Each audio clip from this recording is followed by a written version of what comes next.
Hi guys, welcome to our channel. எல்லோரும் நல்லா படிச்சுட்டு இருப்பீங்கன்னு நினைக்கிறேன். குரூப் 4 உடைய நோட்டிஃபிகேஷன் வந்து இன்றைக்கி வந்து வெளிவிட்டாங்க.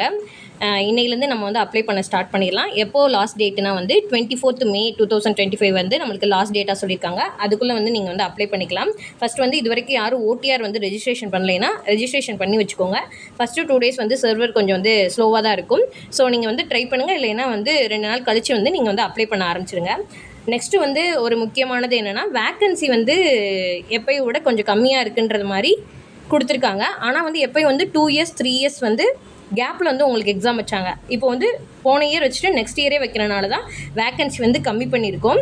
கண்டிப்பாக வந்து ரிசல்ட்டெல்லாம் விட்டது பிறகு வந்து கொஞ்சம் இன்க்ரீஸ் பண்ணதுக்கு வந்து சான்சஸ் இருக்குது அப்படின்றத டிஎன்பிசிலேருந்தே வந்து நம்மளுக்கு வந்து கொஞ்சம் சொல்லியிருக்காங்க. ஸோ நீங்கள் அதெல்லாம் பற்றி ஃபீல் பண்ணாமல் நீங்கள் வந்து உங்களுடைய படிக்கிறத வந்து ஸ்டார்ட் பண்ணிடுங்க. ஏன்னா லாஸ்ட் டைம் குரூப் 4 வந்து 6000 வேக்கன்சின்ட்டு கொடுத்துட்டு அதை 9000 வந்து இன்க்ரீஸ் பண்ணியிருந்தாங்க. அது மாதிரி இப்போ 3009 அதாவது 4000 அரௌண்ட் பக்கத்தில் வந்துருச்சு. ஸோ வந்து இதை எப்படியும் ஒரு 6000க்கு வந்து இன்க்ரீஸ் பண்ணுறதுக்கும் வாய்ப்பு இருக்குது. ஸோ நீங்கள் இதெல்லாம் வந்து மைண்டில் ஏற்றிக்காமல் நீங்கள் படிக்க வேண்டியது மட்டும்தான் உங்களுடைய வேலை. ஏன்னா வந்து அந்த அதில் கொடுத்துருக்க ஒரு போஸ்டிங் வந்து நம்மளுடைய இது அப்படின்றத நினச்சி மட்டும் நீங்கள் படிங்க. இதை நீங்கள் வந்து யோசிச்சு பார்த்துட்டு இருக்கையில் வேற ஒருத்தவங்க உங்களை தாண்டி வந்து படித்து முன்னாடி போயிட்டுருப்பாங்க. ஸோ நீங்கள் இதெல்லாம் ஃபீல் பண்ணாமல் கண்டினியூவாக படிச்சுட்டே இருக்கேன்.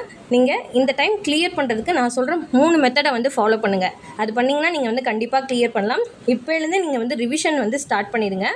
செகண்ட் வந்து ஓஎம்ஆர் ப்ராக்டிஸ் பண்ணுங்கள். அதுவும் இப்போ நம்மளுக்கு ஓஎம்ஆரும் வந்து சேஞ்ச் பண்ணிட்டாங்க. நம்ம ஆட் பண்ணி போடுற அந்த கன்ஃபியூஷன் வந்து உங்களுக்கு கிடையாது. ஸோ நீங்கள் டெஸ்ட்டு போட்டு பார்க்கும்போது ஓஎம்ஆரில் கண்டிப்பாக வந்து ப்ராக்டிஸ் பண்ணுங்கள். நெக்ஸ்ட்டு ப்ரீவியஸ் இயர் கொஷினுடைய அனலைசிஸ் ரொம்ப முக்கியம். ஏன்னா நீங்கள் அதை வந்து ப்ரீவியஸ் இயர் கொஷினை போட தான் உங்களுக்கு வந்து கொஷின் எப்படி கேட்பாங்கன்றது தெரியும். அதுவும் தமிழுக்கு வந்து நம்மளுக்கு வந்து சிலபஸ் சேஞ்ச் பண்ணியிருக்காங்க.